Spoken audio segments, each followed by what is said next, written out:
Imagine the following scene. A woman comes home after an exhaustive day at work, but finds a surprise she would never expect. Your own door is locked, your belongings thrown into the building's hallway. When trying to get in, he listens to her husband's furious voice on the other side. My mother no longer wants to live with you anymore. Go back to your parents' house. But instead of crumbling or crying, she takes an unexpected attitude that would change everything. Allow me to share with you a real story that will make you rethink how we deal with limits, family, and relationships. It is a narrative about strength, strategy, and the exact moment when a woman has decided enough.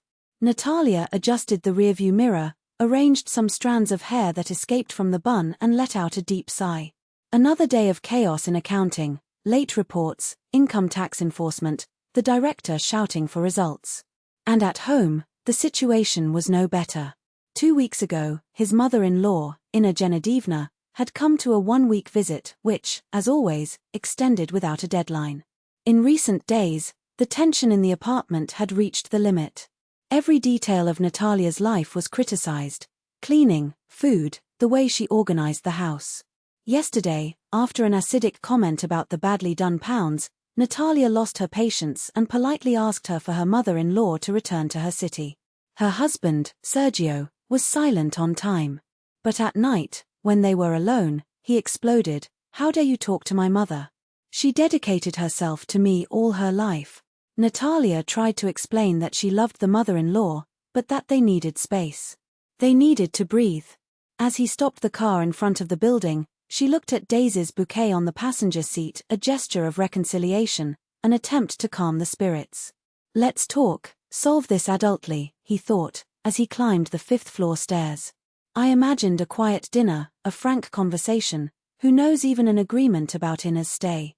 But what found it paralyzed? Her bags and bags with stacked clothes outside the apartment. The heart shot. He tried the key, but the lock had been changed. Touched the bell. Silence. Insisted. Finally, an irritated voice on the other side. Who is it? Sergio, it's me, Natalia. Please open, he said, trying to keep calm. The answer was a scream that echoed through the hall. My mother doesn't want you here. Go to your parents' house. Natalia felt the floor disappear under her feet. That was his home, bought with her work sweat. Half of her salary went to the mortgage. Inna was just a visit, and yet, did your husband cast her out like an intrus? The anger bubbled, the thrust of knocking on the door, screaming, demanding respect. But she held the emotion. Breathe. Think, he said to herself. It would be no use losing control. Then, with a calm that surprised her, she turned, opened the light of the building and, with a firm gesture, turned off the energy of the apartment. In the darkness of the hallway, illuminated only by a weak light from the window, Natalia leaned against the wall and waited. He knew that there were no candles inside, lanterns. Sergio was terrified of the dark since he was a child, and the cell phones were certainly discharged. He never remembered to charge. 5 minutes later, the noise of the switch was heard. The door opened slowly, revealing Sergio with a trembling lighter in his hand and a disoriented face. What is this? Bind the light, he demanded, scared than angry. Natalia didn't say a word. Behind him, his face was concerned about Inna, confused about the situation. Neither was prepared for what would come next. Natalia wasted no time with discussions. In a serene but firm voice, he began to pack his mother-in-law. Inna Genadivna, I'll call a taxi to take her to the bus station. You can stay, of course. Since Sergio goes with VO. The silence that followed was deafening. You can't do that, protested her mother-in-law, outraged. Sergio, will you allow her to treat me like this? But for the first time, the son did not run in his defense. He looked at Natalia with a mixture of admiration and fear, had never seen her so determined, so immune to her manipulations. Inna, said Natalia, closing her suitcase with a dry click, I about my husband's mother. But this house is our home, built by both of us. You'll always be welcome. As a visit, when we combine before. The mother-in-law's face turned red with anger. Sergio, do you hear that? Your wife is expelling me.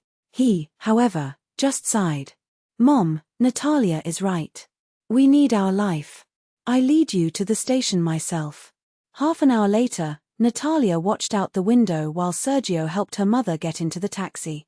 He could see the dramatic gestures of Inna, the accelerated words, and the tiredness on her husband's face, which he only nodded. When he returned, the two sat in the kitchen and, for the first time in months, talked. In truth. No accusations, no resentment. I don't know what happened to me, Sergio admitted, looking at the coffee. When she arrived and started criticizing everything, it was like I was a child again. I couldn't say no. Natalia held her hand. And so you threw me out. He lowered his head.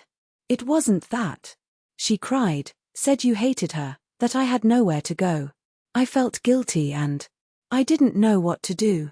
Natalia interrupted him with a gesture. It's not about forgiving, Sergio. It's about us. Your mother is part of your story, and I respect that. But our marriage, our home, comes first.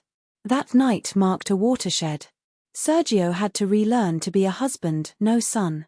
It was a difficult process, full of stumbling, but each step strengthened them. 2 years later, their lives were unrecognizable. The limits with Inna were established. She was visiting every 2 months, on weekends, always warned before, and never tried to control their home. Natalia got a better job with flexible hours.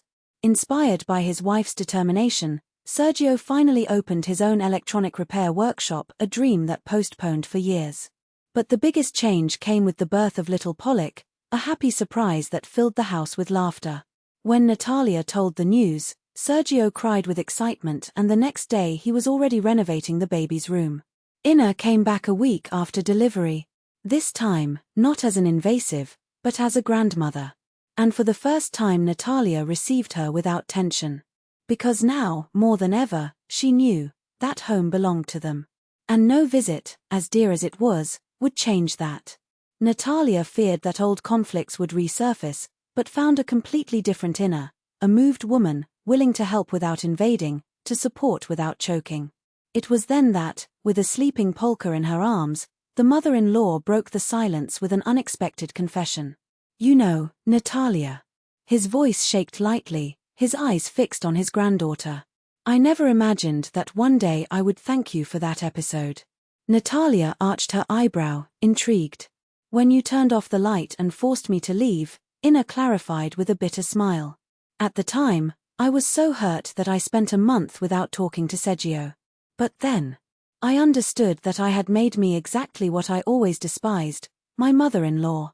She shook Polite carefully, as if the movement would help her organize thoughts. My mother-in-law destroyed my first marriage. He got into where he was not called, criticized, dictated rules. I swore to myself that it would never be so. And look. He sighed, downcast. I ended up worse. Natalia didn't know what to answer. I had never seen Inna so vulnerable, so human. The mother-in-law continued, the voice firm despite the emotion. Thank you for not giving up Sergio after. Then he did to you. And thank you for forgiving me. Not all would have this greatness. Natalia smiled, sincere. I love your son. And you are part of his life. We are a family, with all our imperfections. That night, when Inna withdrew to her visiting room, Sergio involved Natalia in her arms and whispered, Every day I thank you for not giving away. Because you are fought for us. And I thank you for having the wisdom to understand, she said, kissing him gently. 3 years later, their lives were a reflection of what they built with patience. Paulina, a curious and energy-filled girl, now shared the room with her little brother Kirill. Sergio's business flourished while Natalia balanced the remote work with motherhood. Inna, in turn, had become an indispensable ally. It appeared when called, helped with the children, but never exceeded the combined limits. They learned to value each other, to give in when necessary. One night, while putting his children in bed, Natalia heard Polish asking his grandmother, Grandma, why do you and Mom get along so well? Vika, from the garden, says her mother always fights with her mother-in-law. Inna smiled, caressing her granddaughter's hair. Because your mother taught me a very important lesson, he said tenderly. What love is not just affection, it is also respecting the space of the other. Later, when the kids already slept, the The three gathered in the kitchen, the hot tea between their hands and the memories flowing without bitterness. "Do you remember when you cut the light on your strength?" He laughed, Sergio, shaking his head. "I almost had an attack. I was always afraid of the dark, and on top of that with the certainty that it had spoiled everything. I thought it'd strangle me," Natalia confessed, laughing. "But it was the only thing that happened to me on time." Ina intervened, unexpectedly. "At that moment, I hated you." He paused. "Today, I know it was the best that could have happened between us."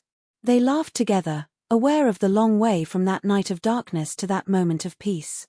When Ina withdrew and Sergio went to check out the children, Natalia stood by the window, watching the city's lights.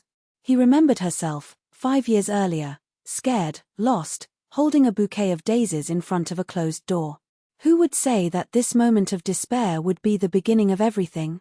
Sergio hugged her from behind, supporting her chin on her shoulder. "What are you thinking about?"